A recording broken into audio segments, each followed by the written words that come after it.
Hola, ¿qué tal? Buen día.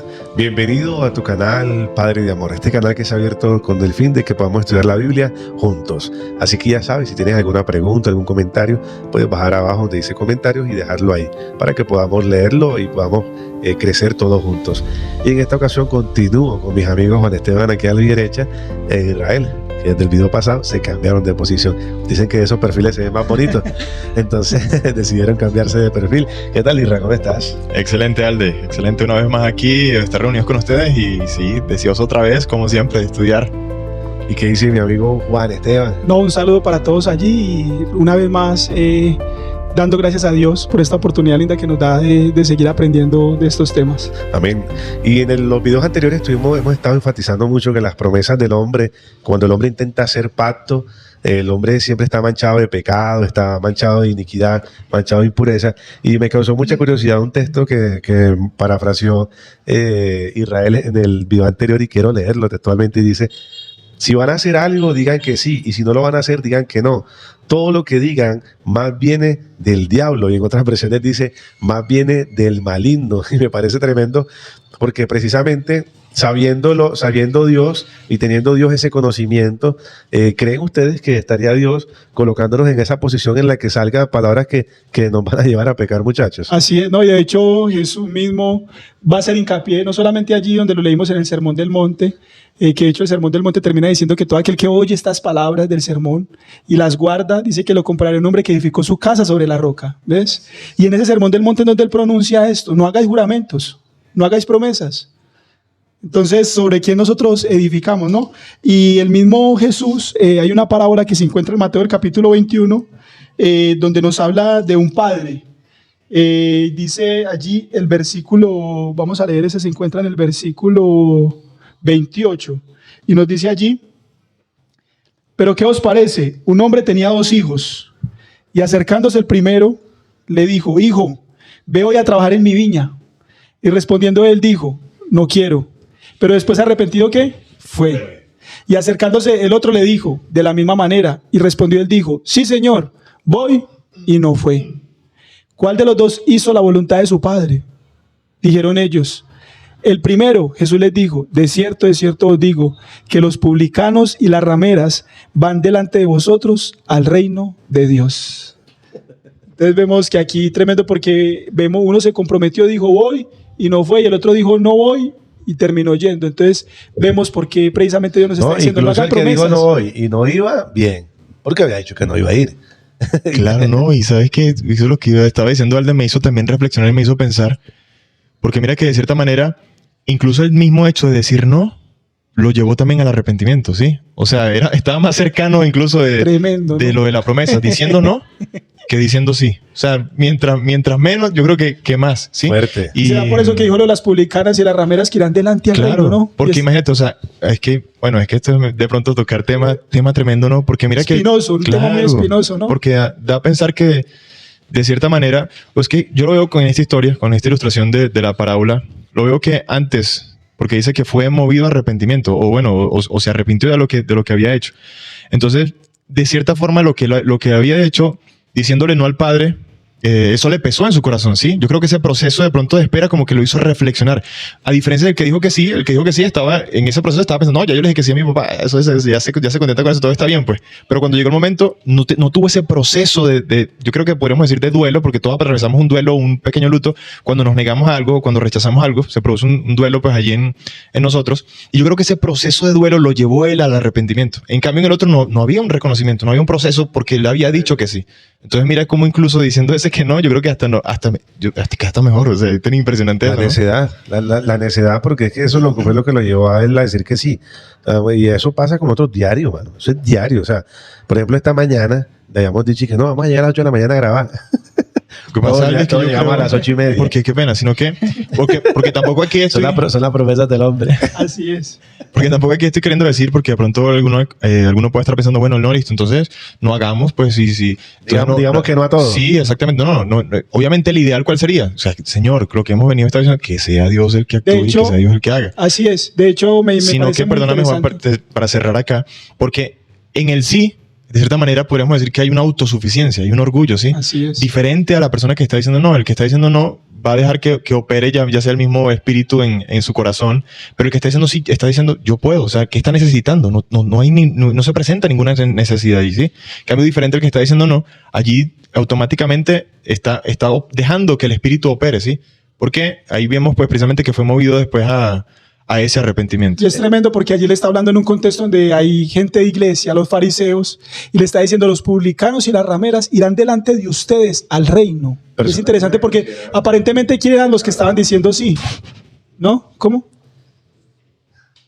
Personas que eran consideradas desechables, que eran consideradas, o sea, que para el cielo no iban ni a palo. Exacto, aparentemente quienes estaban diciendo sí, quienes no. Pero vemos precisamente como la obra del Espíritu. Y dime si eso no fue una cachetada. Si a nosotros eso ahorita nos parece escandaloso, imagínate para los fariseos, que esa gente estaba en la mata de la santidad, que ellos decían, no, que caminando pues no tocaban ni el suelo, por decirlo así, levitaban. Ahora imagínate la cachetada, o sea, Jesús lo hizo con todo el énfasis, o sea, las prostitutas y los publicanos, creo que mencionaba, ¿no?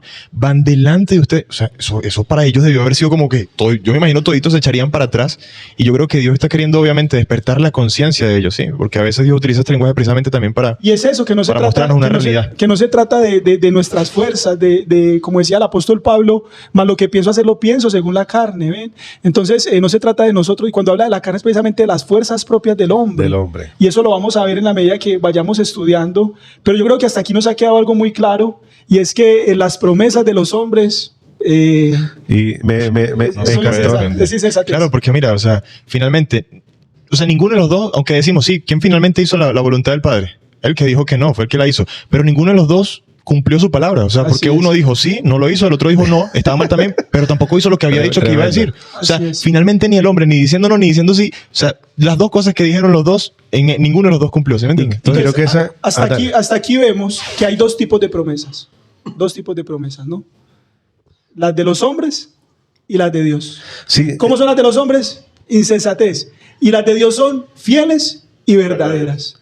Y me parece maravilloso. Que prometió, eso también, ¿no? Me parece maravilloso todo lo que hemos ido construyendo, literalmente desde el Génesis. Hemos ido historia tras historia, historia tras historia, y en todas hay un mismo patrón. Dios entregándole al hombre su pacto, que nos hemos dado cuenta de que realmente pareciera más que un pacto, pareciera más una promesa. Y ahora vamos a entender por qué estamos afirmando eso.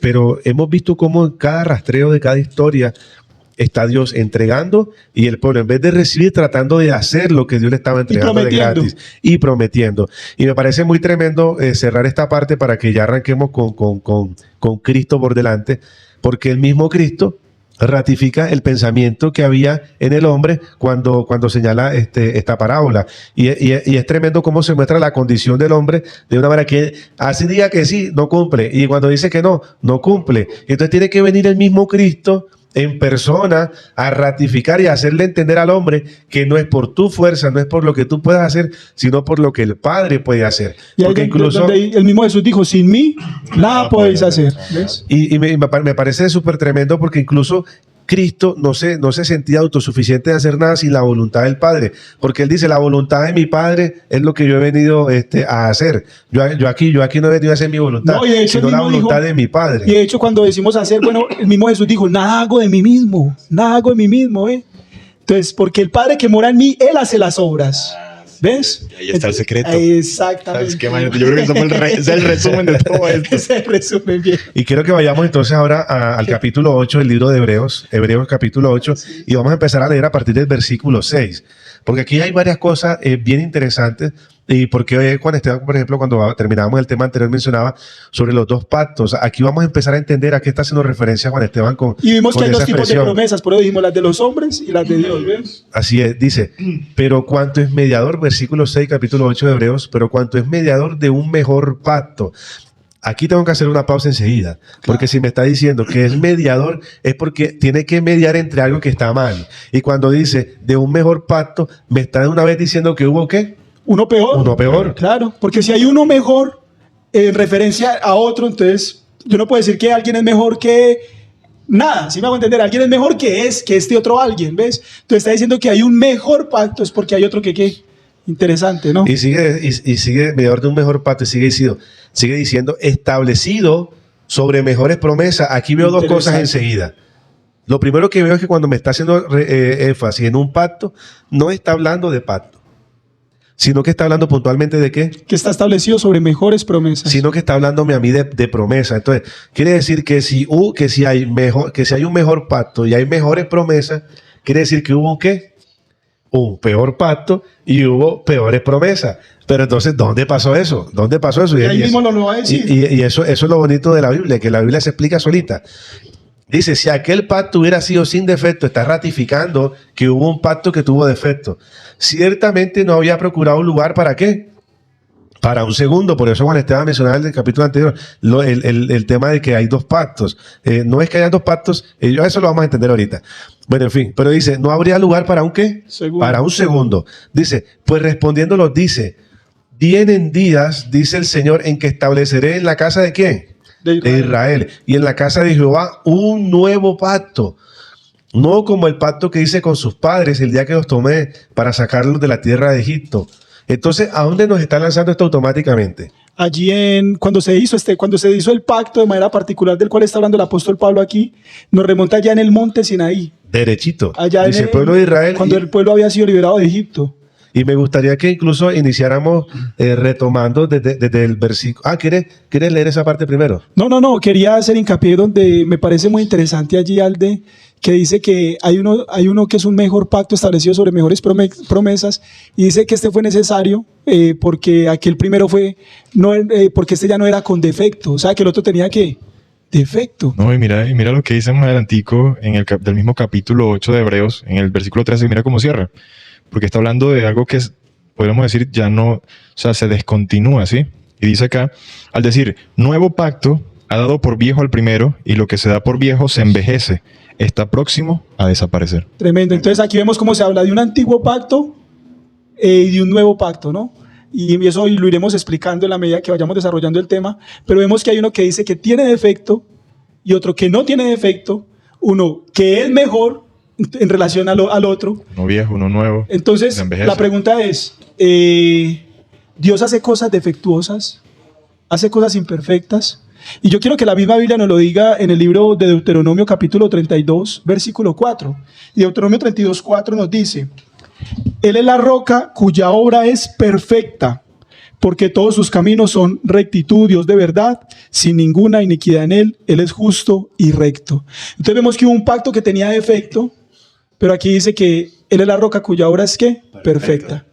Entonces, ¿dónde está la dificultad? ¿Dónde está el problema? Y precisamente con los textos que ahora vamos a ir leyendo, vamos a darnos cuenta por qué ese pacto, ese primer pacto que se nos menciona allí, o ese antiguo pacto, más bien, ese antiguo pacto tenía defecto cuando Dios, su obra es ¿qué? Perfecta. Y quiero que retomemos desde la explicación que hicimos, creo que fue en el segundo video en que estuvimos hablando sobre esto, en Éxodo 19, cuando está Dios diciéndole, yo quiero hacer de ustedes un pueblo santo, quiero que sean sacerdotes.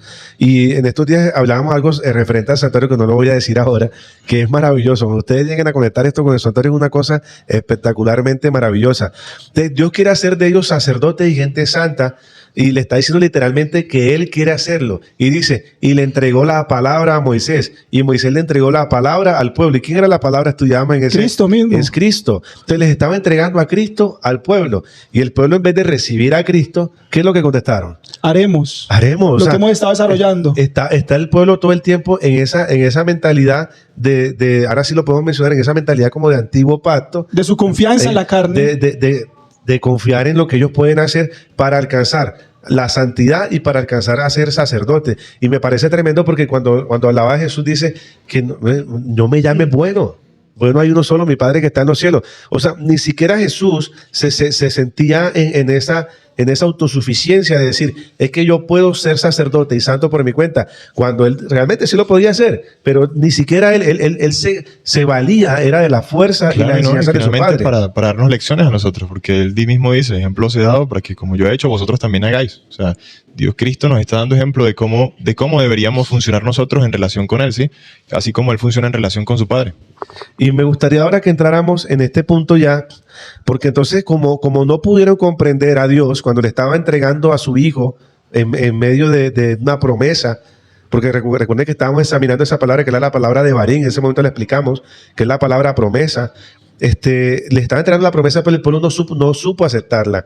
Es la razón por la que después de esa conversación que tiene con Moisés y con el pueblo, tiene que venir a Éxodo 20. Entonces venimos a Éxodo 20 y leemos la primera línea y dice, y habló Dios todas estas palabras diciendo. Y cuando uno lee ese texto así por encima, uno pareciera que no estuviera diciendo mucho. Pero ese texto tiene un trasfondo grandísimo. Cuando vamos al hebreo y miramos la palabra habló, la palabra habló es la palabra 1196 en el Strong, es la palabra yadaber o dabar, y esa palabra también traduce como promesa, no solo como palabra, sino también como promesa. Y resulta que cuando vamos a la palabra palabras, que es la 1697, que es la misma que estuvimos analizando en Éxodo 19, esa palabra también traduce, que es la palabra de Barín, también puede traducir como promesa. Y la palabra diciendo, pero cojo aire porque esto, es una promesa tras otra, me tiene sin aire, sin aliento esto. La palabra diciendo es la palabra amor, la palabra 559 en el Strong también puede traducir como promesa. Y esto me parecía a mí impresionante porque es que hay algo que Juan Esteban tiene la palabra correcta para definir eso. Pero hay algo que cuando en la Biblia se repite 2 veces es porque es sumamente importante. Ahora imagínate, Dios lo está repitiendo no 2 veces, sino 3 veces. Y entonces cuando tú lees el texto con esa traducción ya no podría decir y habló Dios todas estas palabras diciendo, sino que la palabra de Dios, que son promesas, que son verdad, la palabra de Dios que no cambia, que no tiene sombra de variación, esa palabra está diciendo es y prometió Dios todas estas promesas, prometiendo, o sea, eso cambia todo el panorama automáticamente. Y es tremendo, Alde, porque, o sea, como bien hemos dicho, la palabra allí de Barín puede traducir también palabras, y no está mal que el traductor lo haya traducido de esta manera, pero también puede traducir promesas. ¿Y cómo llegamos entonces a la conclusión de que debiera decir prometió Dios todas estas promesas prometiendo? Porque el mismo texto, allí en Éxodo capítulo 20, cuando hacemos análisis de cada uno de estos principios del decálogo, que se le conoce comúnmente como los mandamientos, realmente allí estos no se encuentran en imperativo, a manera de orden, sino que están escritos en un futuro imperfecto, ¿ven? Entonces, de hecho, lo que se nos está diciendo allí, porque de hecho la primera palabra es, y habló Dios todas estas palabras diciendo, y 2 puntos, la primera palabra es, yo soy el Señor tu Dios que te saqué de la tierra de Egipto de casa de servidumbre. O sea, está diciendo, yo soy el que te libero, yo soy el que te saco de la esclavitud de los egipcios.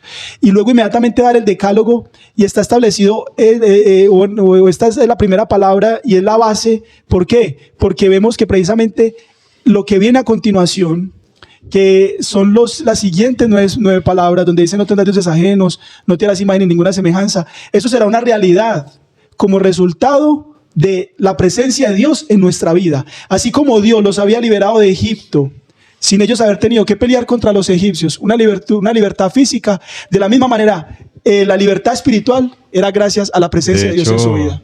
De hecho, Juanes, se me viene acá porque, bueno, no sé si Aldemar lo iba a citar, pero es lo mismo que nos está diciendo Hebreos 8, y es la promesa, porque mira que... Sí, justamente le iba a decir, versículos 7 y 8. Eso.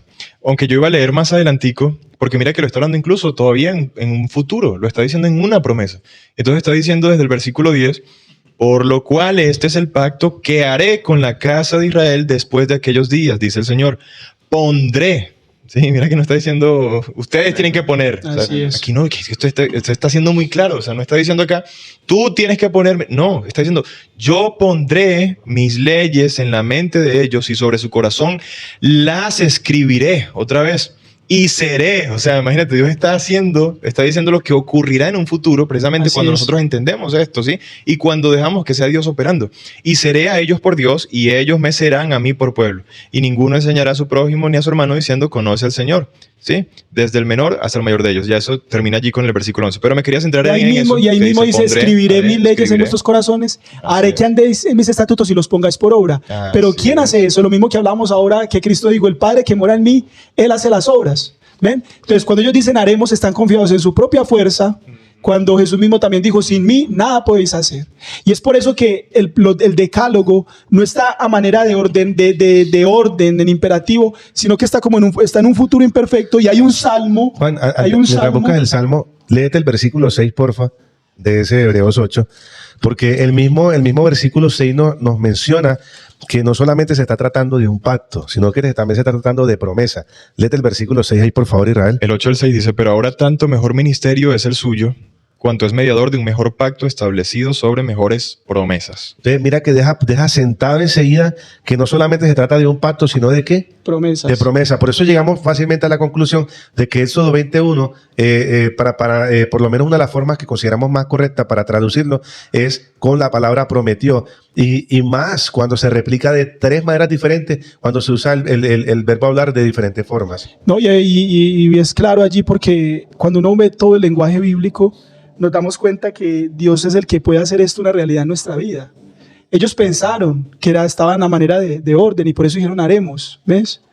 Pero, y precisamente allí está cuando dice, yo soy el Señor tu Dios que te saqué de la tierra de Egipto de casa de servidumbre. O sea, la primera palabra es una invitación a conocerle, a entenderle. Y los demás vendrían como resultado de haberle conocido. Y por eso el mismo Jesús dijo, esta es la vida eterna, que te conozcan a ti. Y el Salmo 81, y vamos a cerrar con ese salmito. Ese Salmo 81:8 para mí precioso. Mira lo que dice, oye pueblo mío y te amonestaré, Israel. Y escuchen lo que dice, si me oyeres, no habrá en ti Dios ajeno, ni te inclinarás a Dios extraño. Habrá. Exactamente. Pero ¿qué dice? ¿Sí qué? Si me oyeres. ¿Y qué es lo que había que oír? La palabra. ¿Y quién es la palabra? Cristo. Entonces, cuando esa palabra se oye y se guarda, Cristo mismo comienza a operar en nuestra vida, en nuestro corazón, y dice, no habrá. Vemos que está en un futuro, como lo está diciendo Aldemar. Y todos los principios del decálogo están precisamente escritos en un futuro imperfecto. Maravilloso este tema. Maravilloso. Y este tema es parte 1. Viene la parte 2. En la que ya enseguida vamos a empezar a ver por qué es en futuro. Vamos a revisar cuáles de esos 10 mandamientos, de esas 10 promesas, de esas 10 palabras, de ese decálogo, cuál de esas está en futuro. Vamos a revisar una por una. Vamos a seguir ampliando sobre esto. De hecho, yo desde que conozco esto, ya no le llamo los 10 mandamientos, ya le digo las 10 promesas. Las 10 promesas. Amén. Y que sea una realidad esto en nosotros. Amén. Que sea una realidad. Me quedo también con parte de lo que leyó Israel y parte de lo que leyó Juanes, porque dice, después de eso que leyó Juanes más adelantico, dice, abre tu boca, que yo la llenaré. A nosotros abrimos la boca, no es para prometer, es para recibir promesa de Dios. Y lo que mencionaba Israel en el versículo 10 de Hebreos 8, cuando hace énfasis en que Dios quiere establecer eso en nuestros corazones. Entonces quiero que ese sea el deseo de nosotros en este momento, que sea Cristo el que empiece a cumplir esas promesas en tu vida y en mi vida. Amén. Es que es sencillo. ¿Cuál es la finalidad de Dios? Siempre entregar sus promesas a los hombres y que los hombres la reciban y puedan vivir felices. Hay un himno, mi himno favorito, dice, se llama Jesús entrega todo. Y él dice que él no prometió que todos los días serían buenos, pero ¿sabes qué sí prometió? Que nuestro corazón cante aún en medio del dolor. Así que si estás pasando por una dificultad, si estás pasando por un problema y crees que no tiene solución, créeme que Dios en ese problema que aparentemente no tiene solución, Cristo quiere hacer que tú cantes en medio del dolor. Porque hay un dicho muy común que dice, todo tiene solución menos la muerte. Pues déjame decirte que hasta para la muerte Dios tiene la solución. Amén. Y Dios tiene la solución para ese problema que tú estás atravesando, sea de depresión, sea familiar, sea en deuda, lo que tú estés atravesando en este momento, créeme, en el nombre de Jesús, eso tiene solución. Dios te bendiga y un abrazo. Nos vemos en el próximo video.